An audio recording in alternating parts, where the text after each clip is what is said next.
My name is Gonzales. This is my 1930 Model A Sport Coupe.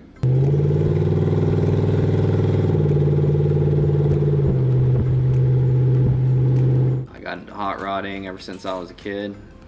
We had neighbors and stuff in the area that had hot rods, and I always saw one. Never thought I could afford one. It took me losing my job to actually just buy it. And yeah, here I am. This is how it looked when it first started. It was completely stock. The car was located in Lodi. Didn't tell really anybody that I was gonna go buy a car. My wife was calling me and texting me asking where I was at, and I didn't answer really until the end of the day when we were starting to get close back to San Jose, and I told her I bought a car, and she asked me what type of car, and I said a 1930. 1930 what? 1930 Ford. She asked me if it ran. I said no, but it's something for me to work on while I'm looking for a new job.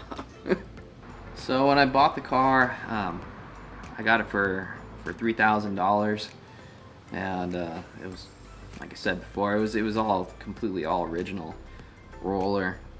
The guy threw in a bunch of spare parts and stuff like that, and then from there we kind of scrapped everything. I still have the frame sitting on the rafters, cut in two pieces, and had a frame built. My buddy Casey really helped out with that. He runs Lancaster Motorsport, so we took it upon and you know, really got going on it. About 3 months time, it was pretty much a roller. Where I found inspiration was traditional hot rods and salt flat racers. It's not necessarily built like a traditional hot rod. There's a lot of updated parts on it. I mean, there's a late model motor. The frame is stretched out, and the car sits pretty low. I took a little bit of all the different types of motorsport that I enjoyed in life and tried putting it into this car. I mean, the rear has a 4-linked Bilstein coilover suspension. The front still has you know, a traditional style steering, and it's on, you know, front spring. And you know, now the motor is a 383 stroker. It's a little bit more power than what I had before, higher revving. I'd like to upgrade the transmission to a 4-speed, but don't have the time right now, and I still haven't blown up my 3-speed, so I'm gonna stick with that until it goes.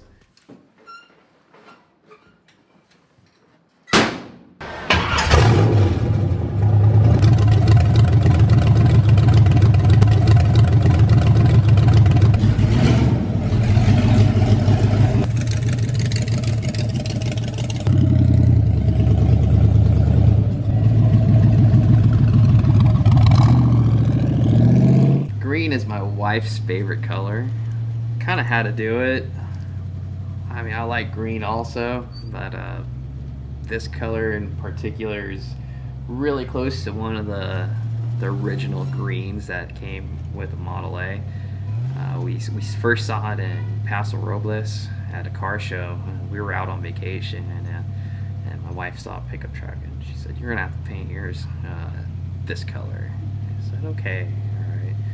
I work in the boiler industry, and this is actually boiler paint from Clearford Brooks, fire tube boiler, same exact color. And I saw it on the shelf at work, and I told one of my coworkers to order me a whole nother case, and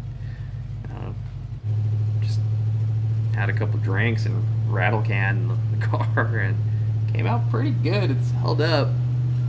But we'll see if I ever do the body work on it and get a professional paint job. But I'd like to keep it the same color. Just it's really grown on me. I feel like the color is part of the personality of the vehicle.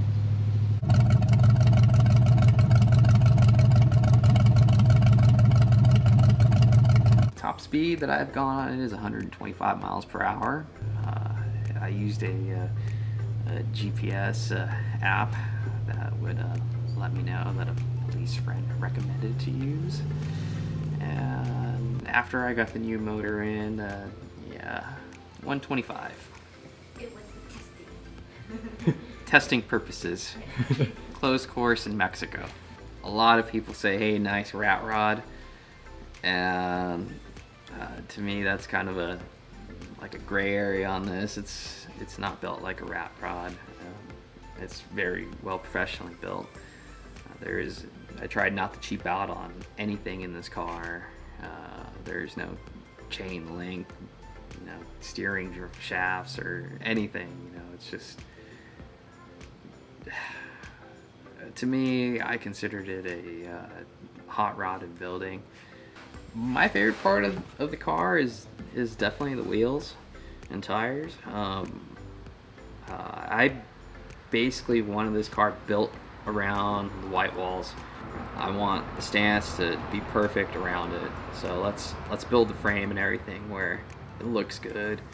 I wanted the rears to stick up above the trunk line, and let's keep it low, functional.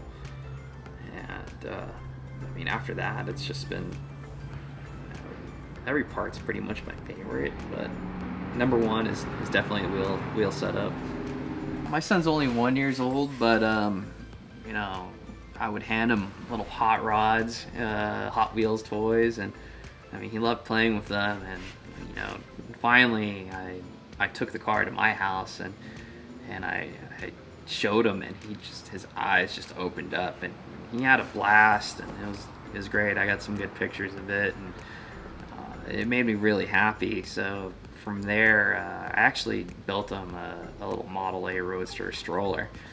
So he got to see it for the first time at his 1 year pictures, and it's painted the same color as mine, and he loved it. He couldn't get his hands off of it. And actually yesterday I took him to go cruising in it at a car show, and he was super happy just sitting there holding the steering wheel while I pushed him around. So I'm hoping that it'll never change. I mean, he's a kid. He can pick whatever he likes. If he likes motorcycles, if he likes cars,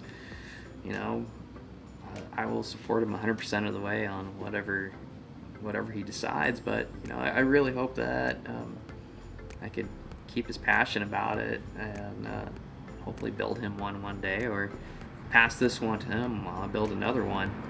So we'll see. Time will tell.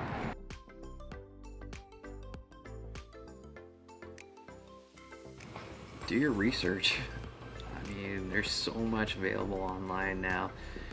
Try to find a car that's complete, because more than likely you won't have any issues with getting the car registered that way.